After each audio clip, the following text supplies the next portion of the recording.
It is still Sunday night. And yes, you read the title correctly. I'm going to talk about, should we be freaking out? Should the season be over? Should this, and that happen? I'm going to talk about it all because you can tell I'm still wearing my Dolphin shirt. But I just got done watching the Ravens and the Bills, and man, that's all I'm going to say. Man.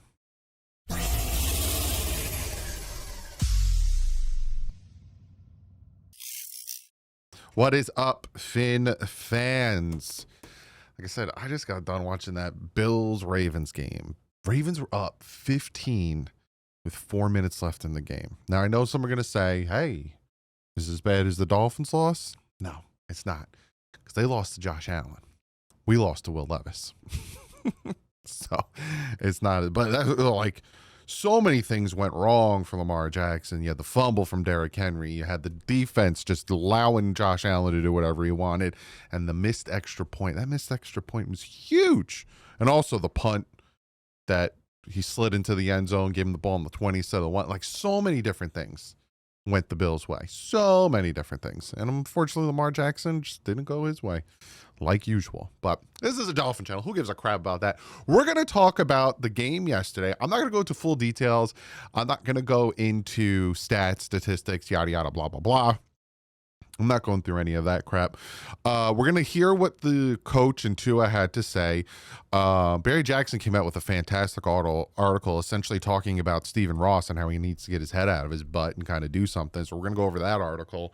And I'm going to talk about, should we be freaking out? Is the season over? Is this something that, oh my God, whatever, is this a 1 week of a consistent following up of weeks? I'm going to talk about that, but obviously real quick, shout out today's sponsor, and it's the official sponsor of the channel. Love them. I use their app all the time. It's Sleeper. Get 100% on your first $100 using the promo code DDW. I use them for the Pick'em League. If you want to look up the Pick'em League, I think I'll link it below. It'll link below beneath the Sleeper link. But the over unders are fantastic and super fun. Like, it's so easy, and you can make changes as the game's going on. Go check them out. Love that app. Fantasy app. It's fantastic. Go check them out. So let's talk about this. We're going to go into player pressers first, right? I'm going to Tua Tagovailoa, right? He said on the loss today to Indy, we don't want to overreact, but we don't want to underreact to this. We want to make sure we get this right so this doesn't happen again. When these pressers first came out, I was in a bad mood, right? We're all in a bad mood. You lose 33-8, you're in a bad mood. So I really want to hear these things. But I see where he's coming from, but at the same time, like, I get it's week 1, and again, we'll go more into detail because of the title of the video, and I get it's week 1, but how are you that ill prepared? You look at the other teams that were this bad, and I'm getting ahead of myself because I do want to talk about this. Well, let's talk more about what Tua had to say. He said, I wouldn't say I'm pressing. I would say it's part of the game. You obviously don't want to turn it over. It just so happened that that's what happened today. Talking about his turnovers during Indy, meaning he's not trying to push the ball and trying to force too much, but kind of what happened. He said none of the fans pay to watch the Miami Dolphins put up 8 points and watch the other team drop 30. We need to look in the mirror. We need to continue to hold each other accountable. He says, I'm definitely curious to see. I came in on Tuesday. I seen the guys on Tuesday last week. I want to see if the same guys are watching film on Tuesday. I want to see how everyone's going about their process. Talking about bouncing back and, getting into the grind and doing all that things. And let me get to, I have a whole spiel. Let me just continue because there's so much I want to say to react to this, but what I want to say also coincides with what I want to say after we go over the pressers. He said, Mike McDaniel in the loss, he says, the formula, I think of all the people that I'm going to talk about and read about and all that stuff today, Mike McDaniel's like, my patience with him is thinner than paper. Like, it's so thin because it's just a lot of this. It's blah, blah, blah, blah, blah, adversity this and blah blah blah, and we got to do better here and blah blah blah, and we're gonna run more, blah blah blah blah blah, and it never equates to anything. So it's a lot of this, and I need to see it. So he says, again, I'm just over his euphemisms and his metaphors and stuff. The formula is for failure and nothing else. Like, what the hell does that mean? McDaniel, today's loss. That formula is for failure and nothing else. Guys let week one and the bells and whistles of the start of the season get to them. What? Guys let week one and the bells and whistles of the season get to them. That's on you. You were the head coach. Don't let the bells and whistles and all the fancy doodahs of week one get to them. That's on you. The discipline, the penalties, the making sure they're prepared, all that stuff is on you. People are like, why do you want him fired? It's week one. Because nothing has changed. The things I saw in week one are the things I saw in week one of 2022. Nothing has changed. He has been the same consistent, incompetent head coach for the past 4 seasons. The timeouts called. The fact that we had 12 men on offense. Are you kidding me? And now he comes out and says, the formula is for failure and nothing else. Guys let week one and the bells and whistles of the season start to get to them. What are you going to do about it, man? You got to do something about it. He also says, I'm very motivated to get together with the team, watch the tape, and keep it real and get ready for our next opponent. The Patriots are not going to feel sorry for us. Yes, they're not. And we don't feel sorry for you either. I don't see this job void of pressure. I don't see entitlement. The most important thing that I worry about is doing my job. Well, you're not doing a very good job of it. Sorry to tell you, but you're not doing a very good job of it. The Dolphins, Darren Orlowski said that the Dolphins tape is a mess, both sides of the ball. Total mess. Yes, 100%.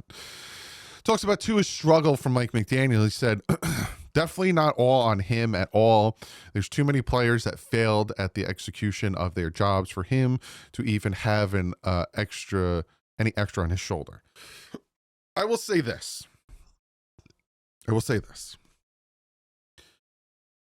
There isn't one person, one player, one position on this team that deserves more blame for this loss. I will say that, right? It's all around. It's the entire team. Now, I know people hate Tua, and I'm done. Like, after that day, after today for me, yesterday for you, I was like, Jesus, 2 interceptions and a fumble? God. But Tua played like trash. The defense gave up scores on every single possession. And you could say, well, that's because they couldn't get off the field because Tua did that. Get off the field. Get off the field. Prime example is the Seattle game last year, right? We gave up 17 points in the first quarter. Then for 2.5 quarters, they didn't score any points on offense. Today, they scored on every single one of their possession. Like, you can go back and look where the quarterback or Tua or anyone was playing like garbage. The defense was able to get off the field on third downs. They didn't. There was zero pressure. The secondary looked like Swiss cheese. It was bad.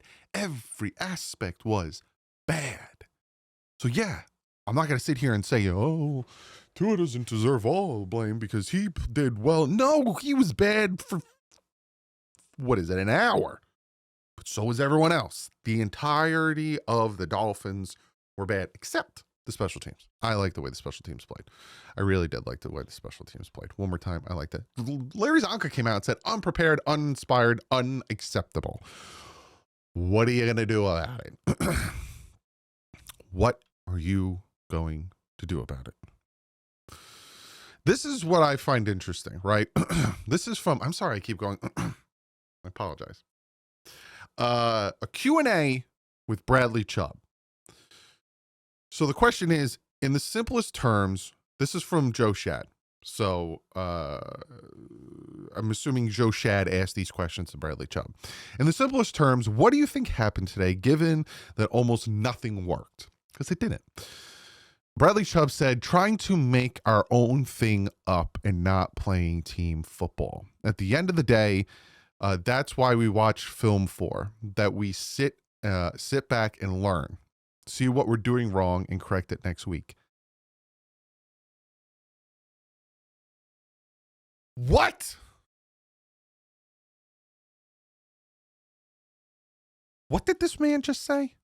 Trying to make our own thing up and not playing team football. Are you telling me that the reason the defense was so bad and was allowing scores on every single offensive possession is because the entire defense was freelancing?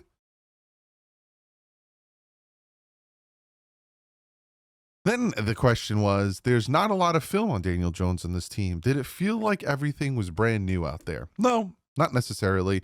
They did a lot of the same things we thought that would happen. Like I said, us making up our own stuff and us players on the field making things up and not communicating as well as we could have. At the end of the day, it's about learning from it, building from it on to the next week.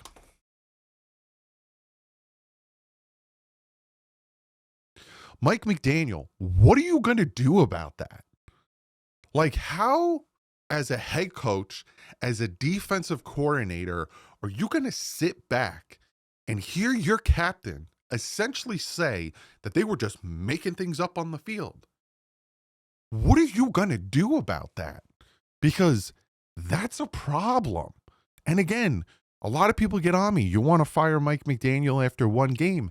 When stuff like that comes out, yeah, I want to fire Mike McDaniel. Because what the crap was that? Are you kidding me right now? And then Barry Jackson comes out with this article. It's a fantastic article. We're going to go over it real quick. Essentially, it says, time for Dolphins Ross to pay attention, become better steward of the franchise. Because he doesn't even stay in Miami. He's in New York.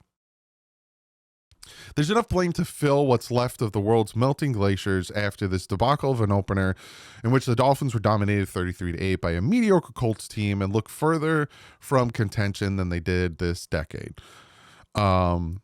Blame 10-year general manager Chris Grier for fritting away a treasure trove of resources, failing to build a team that can win a single playoff game, and constructing a 2025 roster with more holes than clothes and a moth-infested closet. Yes, 1,000%. Blame Mike McDaniel and his staff for not having the team remotely prepared for its opener and offering no suitable answers in more than a year for a too high safety look that has been around forever. Blame the quarterback for delivering a stinker in the opener, raising more doubts about whether Tua can take the team deep into the playoffs. But you know what? Where the proverbial buck stops with the franchise that hasn't won in anything in a quarter century? The guy who signed the checks in 2009. Stephen Ross is intentioned philanthropic. Wow, I got that out. And willing to give his front office whatever it needs to win. He has spent endlessly to foster an environment that has led to the Dolphins receiving 2 consecutive first-place honors in the NFL Players Union report card, rewarding them for the poshness of their facilities, the comfort of their airplanes, and the elegance of their training room. But Ross' patience with the underperforming front office has gone from restrained and disciplined to reckless and unjustified, making him look increasingly clueless about what it takes to win in the NFL. We wrote after last year's season finale that Ross might be one of the most patient men on earth for continuing to overlook bad decisions after bad decisions and offering his GM more second chances than a woman who keeps giving her boyfriend a mulligan for cheating on her. He's not wrong. He's not wrong. He should have grown more skeptical after Grier squandered early round picks on Noah Benogany, Cam Smith, Liam Eichenberg, Channing Tindall, and traded a second rounder for Josh Rosen. There's seemingly never a tipping point for the owner to lose patience and overhaul his front office. Enough never seems to be enough for Ross. Grier ignored him passing on Ross's suggestion of drafting Lamar Jackson wasn't enough. Grier ignoring everyone and reportedly fielding inaccurate offensive linemen wasn't enough. Not winning a playoff game despite taking a season wasn't enough. So what exactly is enough? Benefit of the doubt is always offered for the GM, even when none is deserved. Ross, who's busy trying to build West Palm Beach into a mecca, could have spoken up during the offseason when his friends assertively told him Miami's quarterback group was delinquently inadequate. He could have asked Brian Flores during the interview process if he was fine with making the development to clear priority over winning in 2019. He could have asked McDaniel specifically how he could justify fielding an offense that produced the third fewest 20-yard pass plays last season, despite employing two of the league's second highest paid receivers. He could have pushed back on Grier giving his quarterback a $212 million deal when he's coming off of the only healthy season of his football life. He could have asked how Miami ended up with the fragile Tua and Jalen Waddle instead of Justin Herbert and Jamar Chase when both were available to Miami in 2020 and 2021's draft. He should have asked Grier why Miami didn't sign a quality defensive tackle in free agency so that it could pick the best available player in the draft in April instead of needing to select Kenneth Grant.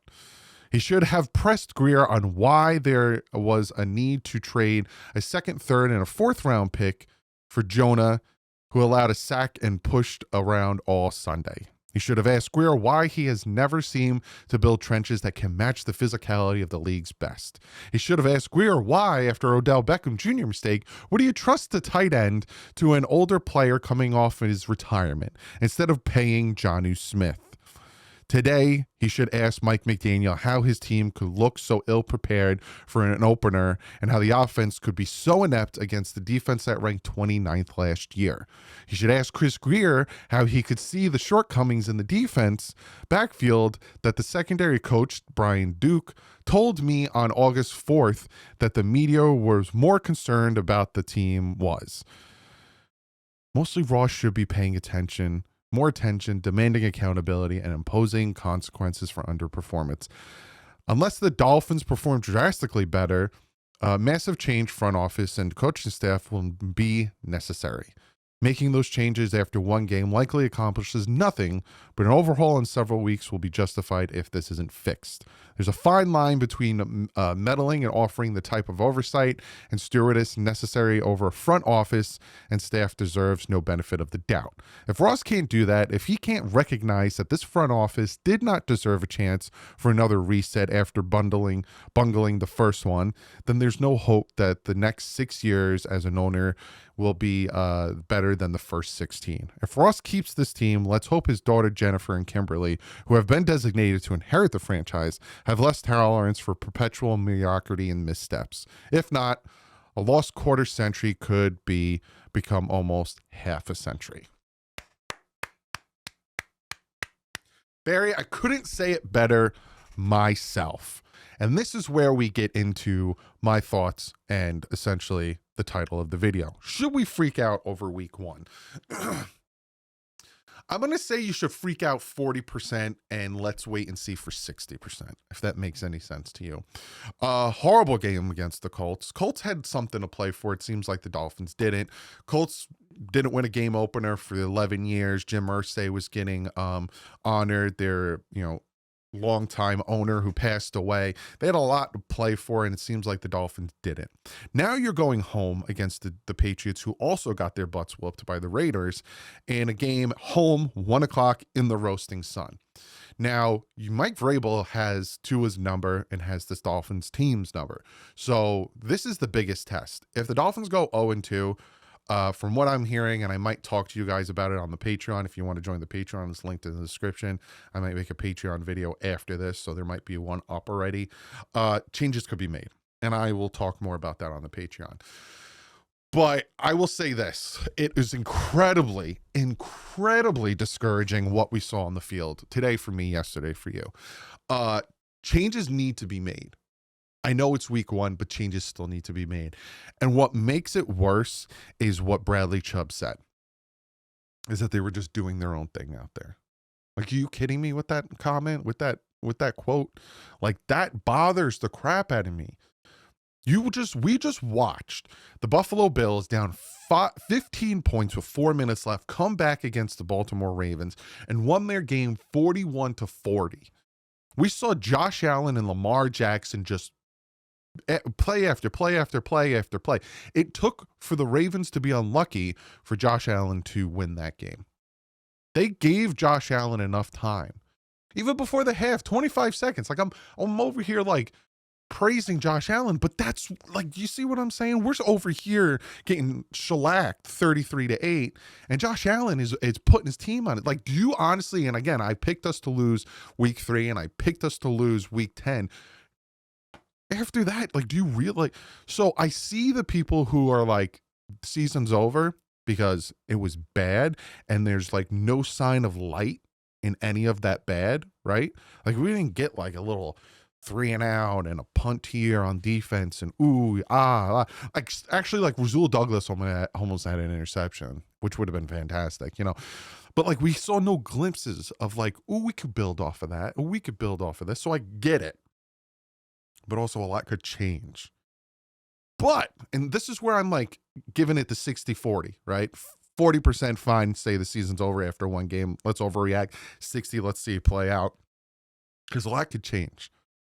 But here's the thing.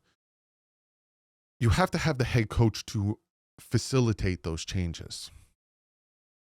And as of right now, Mike McDaniel has shown that he is incapable of facilitating those changes. I'm sorry. Like, that's just how I feel until proven otherwise. Like, I can't do it anymore. I can't sit here and put blind faith into something anymore, right? I'd rather be surprised and let down. You guys know that quote that I say constantly. So until it is proven otherwise, I am not going to put my faith in Tua Tagovailoa, in Chris Greer, and in Mike McDaniel. I told you guys what my expectations were for this season.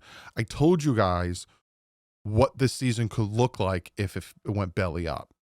And I told you how, like, that we can go from negative 27 million in cap space to 30 something million under cap space in the plus. So changes can be moved like that very quickly. 2 moves can be made. We have cap space. I need to see change, and I need to see it now. There is no way. Like, you saw, yes, the Patriots lost. Out of the division, the Dolphins lost the worst. Then it was the Patriots. Then it was the Jets. And then obviously the Bills won. So if I had to put what the place looks like in the AFC East, I know we have a 3-way tie for second. It's Bills, Jets, Patriots, Dolphins. Bills won their game. Jets lost their game by, what, a point, 2 points? Like, they actually put up points and played really well against the Pittsburgh Steelers. Patriots got beat, but they scored 10 points. And the Dolphins looked inept. So, season's not over. Statistically and logically, it's week 1. But this sucker can go downhill real fast. You're about to face the AFC East. You're about to face the Patriots. You are not. I'll put all my money on it. If the Bills are given 15, I'm picking the Bills. If the Bills are given 30, I'm picking the Bills. From what I saw, I'm down bad when it comes to my optimism for this team, because they need to show me now. I'm at that point.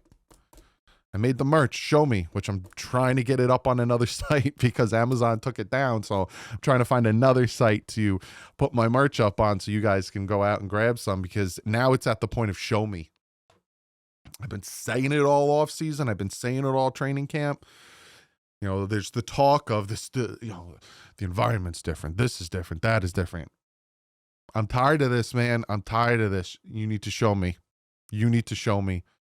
And we're going to talk about it tomorrow on the Dolphin Collective. And we're going to talk about it Friday when we preview the Patriot game on the Dolphin Collective. But talk is cheap, mother licker. You got to show us. You got some teams. Like, my record prediction, I said a healthy Tua, we win 10 games. After that game that I saw yesterday, I think we lose to the Bills. I think we lose to the Jets. I think we lose to the Chargers. I think we lose to the Ravens. I think we lose to the Bills again. I think we lose to Washington. I think we lose to the Steelers. I think we lose to the Bengals. I think we lose to the Buccaneers. So, best case scenario, the way I feel right now, beat the Patriots. We beat the Panthers. I could see us beating the Browns. So that's what? 1, 2, 3, 5-win team. You know, we'll the Saints, and then we'll sneak another win in somewhere. I have 5-win team. You're picking top 5, you get that quarterback. Time to move on from Tua, you picking top 5. Time to move on from everyone. And if it goes that way, where by the bye week, we only win 1, 2, 3 games, bye McDaniel, bye Greer. They ain't making the bye week. If by the time we get to the Ravens game, we've won 3 games, they're gone. Again, I got something I want to talk about. I'm going to put it over on the Patreon. So if you haven't yet, go click the link in the description. Go subscribe to the Patreon if you want to hear what I'm about to talk about. But no, season's not over. Obviously, we're all reacting negatively because of how bad it was. Season's not over. But put up or shut up. I think I might even title that the video. Is the season over, or is it too whatever? And then I'm going to put like put up or shut up. But comment below. How you feeling? I love you guys. You guys are still supporting the channel. You guys are still watching. I will be here Sunday at 1. I'll be here tomorrow breaking down the film. I'll be here Wednesday doing the picks. I got a special collab coming Thursday. Friday, I got the preview. And then Sunday, I'll be live. So, status quo for me. But my status quo is good. My status quo is productive. The Dolphins status quo, garbage. I'll see you tomorrow. Like usual, stay classy. And fins up.